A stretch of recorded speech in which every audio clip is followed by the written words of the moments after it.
শহীদ রাষ্ট্রপতি জিয়াউর রহমানের রুহের মাগফেরাত কামনায় ও সাবেক প্রধানমন্ত্রী খালেদা জিয়ার রোগ মুক্তি কামনায় চৌদ্দগ্রামে ইফতার ও দোয়ার আয়োজন। শফিউল আলমের প্রতিবেদনে দেখুন বিস্তারিত।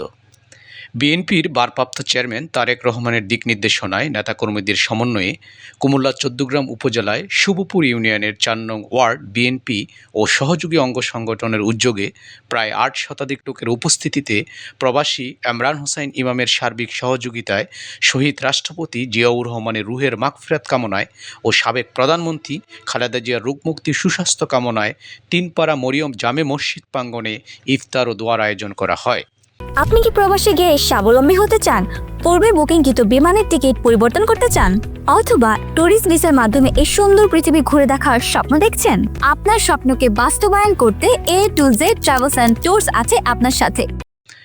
হাজী আব্দুল মতিনের সভাপতিত্বে ও সোহাগ মজুমদারের সঞ্চালনায় উক্ত অনুষ্ঠানে প্রধান অতিথি ছিলেন মোহাম্মদ M A জহিরুদ্দিন, সদস্য সচিব, কুমিল্লা দক্ষিণ জেলা মৎস্যজীবী দল। প্রধান বক্তা ছিলেন মোহাম্মদ জহিরুল কাইয়ুম জহির, যুগ্ম আহ্বায়ক, কুমিল্লা দক্ষিণ জেলা স্বেচ্ছাসেবক দল। বিশেষ অতিথি ছিলেন তোফায়েল আহমেদ পাটোয়ারি বাবলু, যুগ্ম আহ্বায়ক, জেলা স্বেচ্ছাসেবক দল।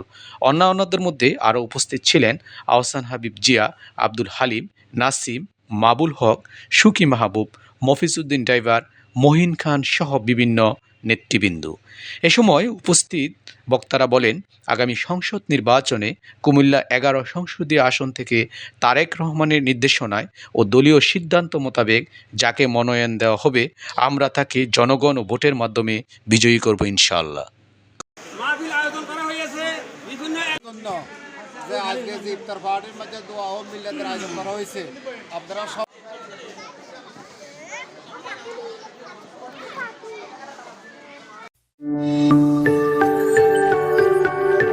26 টেলিভিশন মাতৃভূমির বন্ধনে।